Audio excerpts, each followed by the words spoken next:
I bet if you ask any serious musician, professional pianists, music educators, they will tell you how important it is to get scales down, chords, inversions. Sometimes I know we just want to get to that cool song, cool pattern, which is great for motivation, but you might hit roadblocks, so let's do this. This is a foundation video. I'm going to work on the D major chord for you, and I'm going to go through it, root, first, second inversion. Then I'm going to also speak about common problems that I've seen learners do and provide solutions. Once you get, especially the both hands working, you can get into better coordination and hear things. At the same time, I'm going to provide a bit of ear training, just some quick tips. Lastly, prerequisite here, if you haven't learned the D major scale, I highly recommend that, because if you get that scale down, this will be much easier. And I go into the C inversion quite in depth as far as how the notes move from root, first, and second. You want to check out that video. This video is basically about hand shapes, exercises, and tips to try to help you improve. So let's begin. All right, so let's start with the left hand. The first thing I like to do is make sure that we have our hand, we've warmed up a little bit and we're ready to play.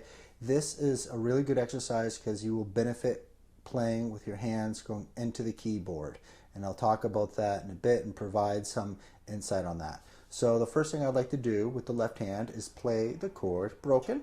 5, 3, 1. Here we go. 1, 2.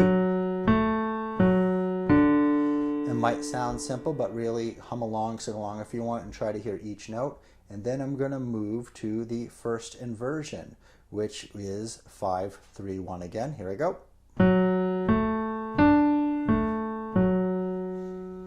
Then the last inversion, the second inversion, is a finger change. We have 5, 2, 1. Now we're going to go back and play it broken. 2, 3, 4, and first inversion. 2, thinking arm weight. 4, and 2, 3, 4, and 2, 3, 4. All right, right hand time. What I'm going to do is the same thing, play it broken. 1, 3, 5. Here I go. 1, 2. You notice that? That is a faster change in regards to fingering. Root, then right hand is the first change to 1, 2, 5. And then second inversion, we have 1, 3, 5. And then up here.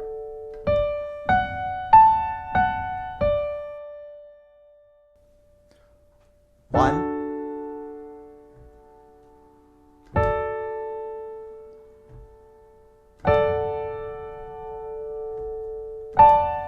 At first, simply think about just one thing at a time. So I throw a lot of tips out there so you can always come back to the video. But for now, if you're thinking about hand curved, arm weight, great. And then you're thinking, oh no, what finger, what finger? Spend time going to the root to the first inversion only. And that will apply to both hands, which we'll get into soon. So back, only. Okay? Take your time. Both hands can be a bit tricky, so I'm going to go ahead and demonstrate some things that have helped many of my students for a few years now, for many years actually. So we have root. You can play it broken. Now we're going to go to first inversion. So if you did the hands separate, then you're good to go. Right away, instinctively, I know that the fingering changes for this hand. These hang out the same. So that's the first thing you have to do. Focus only on the right hand. So some students like this will do it, and this is your first time, so we'll do it in whole notes. So it's 1, 2, 3, 4, 1. See what I did there? I played, pedal down, I went, relax, search for the notes. Soon you'll be able to just find them, and ways to do that is to, one, go slow, make sure you know where your hands are going, the right fingerings, and I'm using my vision. I know D is my endpoint. Sometimes when students play too fast or not sure their fingering, they might do. They might add in a note or miss a note, so you have to go back to square one. So both hands, practice root, first inversion, back to root.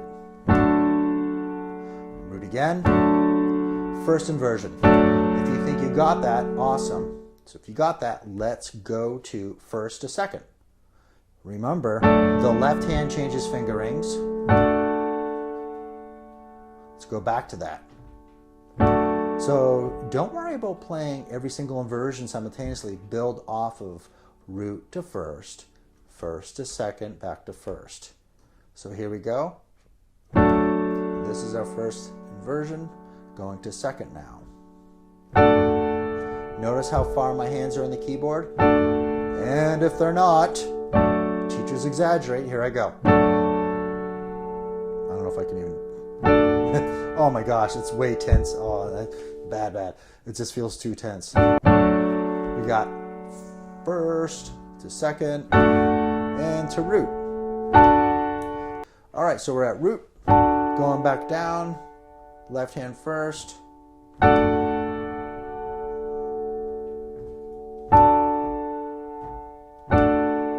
Now, second to first.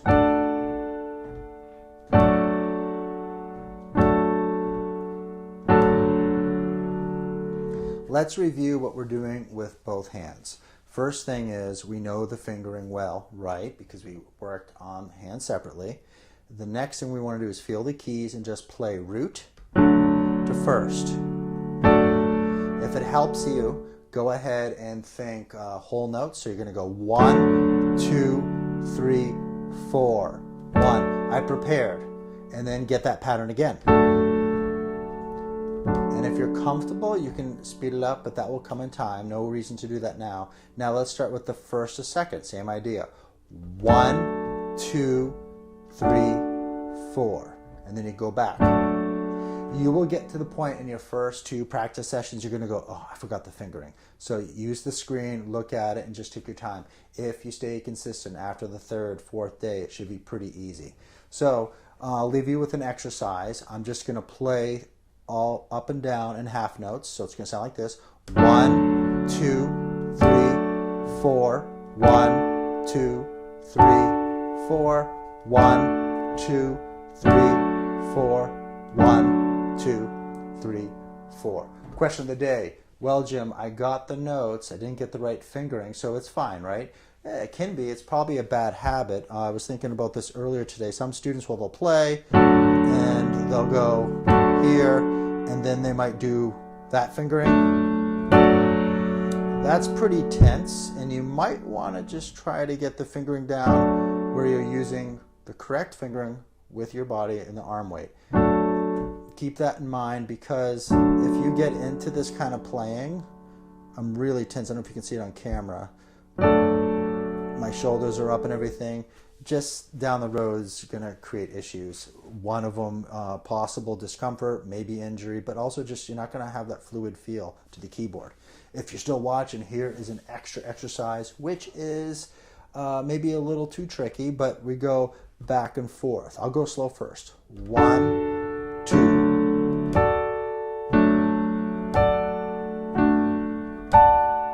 And then you go down.